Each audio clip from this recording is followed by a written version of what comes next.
Nagyon nagy szeretettel üdvözöl mindenkit, a Kettős Kereszt Ketten Főzünk.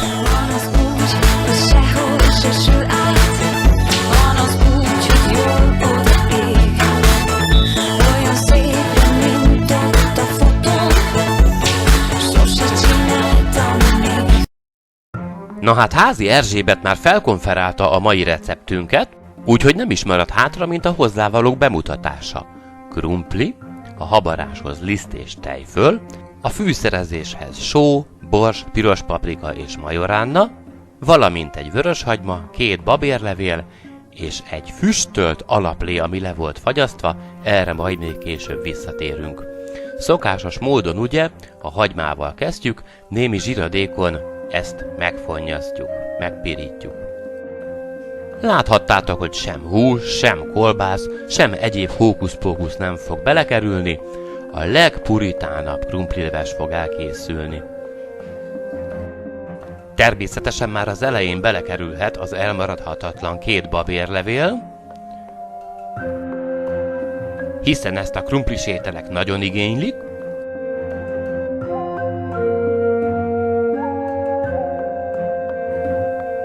Majd még ebben a fázisban belekerül a piros paprika, hogy valamiféle színt kapjon a levesünk. Itt egy jó teáskanálnyi, őrölt édesnemes piros paprikát kell elképzelnünk. Ezt követően pedig beletehetünk kb. 5 szem kockákra vágott burgonyát. Fontos szempont volt ennek az ételnek az elkészítéséhez, hogy tényleg csak ezekből a legalapvetőbb alapanyagokból készüljön, nem véletlenül lett a címe is a videónak az, hogy a krumplileves legyen krumplileves. Ez voltaképpen egy már szállóigévé vált híres idézet, és nem kevés megbeszélés előzte meg azt, míg végül el tudtuk dönteni, hogy tényleg ezt a nagyon egyszerű, legpuritánabb levest fogjuk elkészíteni. Ezzel a sonkafőzésből maradt, lefagyasztott alaplével ízletesebbé tehetjük a levest. A krumplileves ugyanis szereti a füstölt ízeket, ám mi most szánt szándékkal sem füstölt kolbászt, sem egyéb füstölt húskészítményt nem használtunk fel, ezzel az alaplével ellensúlyozzuk a füstölt ízek hiányát. Mi még nem öntöttük be az egészet, körülbelül csak a felét, hogy legyen azért alatta egy kis folyadék, a többit majd később. És közben láthattátok, hogy belekerültek a fűszerek, bors ízlés szerint, nem mondunk pontos mennyiséget, majorannát viszont bőven tehetünk, mert a krumpli nagyon szereti, és mivel az alaplé, aminek a második fele már most be is került, ez ugye eleve egy kicsit sós, tehát a sózással csínyán kell majd bánnunk. Na így néz ki a krumplilevesünk, a 2 alaplé és a fűszerek hozzáadásával.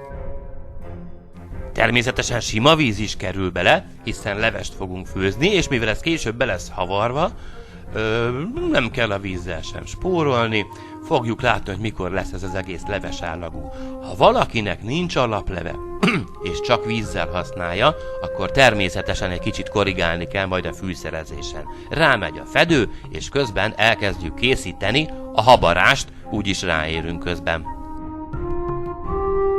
2-3 evőkanál tejfölt először egy kis vízzel fellazítunk, és megpróbáljuk minél csomómentesebbre elkeverni.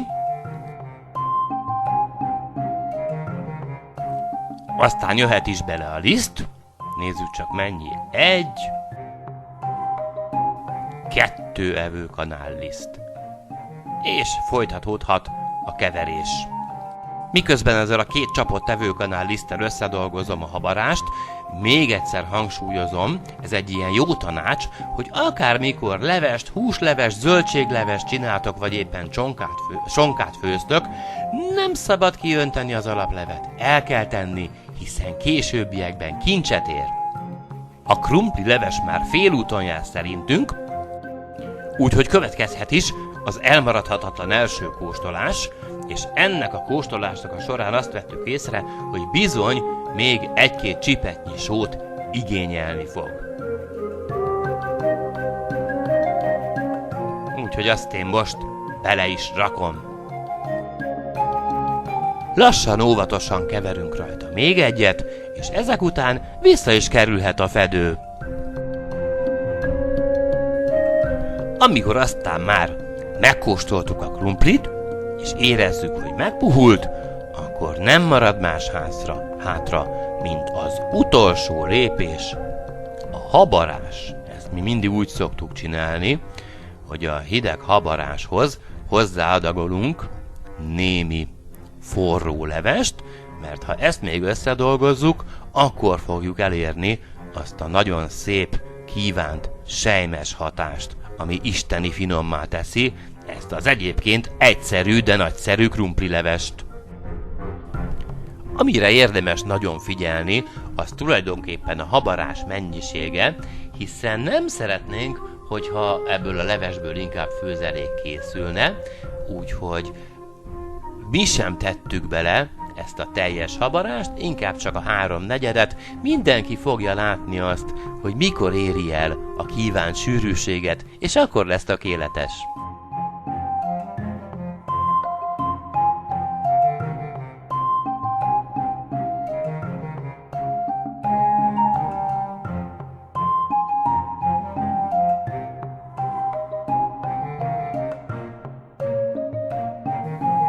Most fog belekerülni majd a legvégén az elmaradhatatlan ecet. Mi nagyon imádjuk, ha egy kicsit ecetes. Természetesen nem szabad túlzásba vinni, ne az domináljon. Mint látható, én az üveg száját egy kicsit be is fogtam, hogy ne nagyon zuttyanjon bele kontrollálhatatlanul. És a végére mégiscsak került a tetejére egy kis kolbász, de nem az elején belefőve, hanem a végén ezt a kicsit puhább kolbászt apró kockákra vágva lepirítottuk, egyfajta ropogós kolbász chips lesz majd, inkább dísznek, de a végére nagyon jó lett az ízhatás. Eláruljuk azt is, hogy ezt a levest 2 napra terveztük. Ugye frissiben megettük a felét, és kint hagytuk egy kicsit hűlni, hogy ne forrón kerüljön bele a hűtőbe. Csak hogy mit ad Isten, délután még kénytelenek voltunk azért rákóstolgatni, tesztelgetni, hogy tényleg finom-e, és hát a hűtőig nem jutott el, ami nem is csoda, hogyha megnézitek a záróképsorokat. Sajnos a YouTube még nem fejlesztette ki, hogy illatokat és ízeket is csatoljunk. Minden esetre, ha tetszett, ne sajnáljátok ki a like gombot, ha pedig fel is iratkoztok, az garancia, hogy nem maradtok le a többi tartalmainkról sem. Ezúttal is kellemes kettenfőzést kívánok mindenkinek. Sziasztok!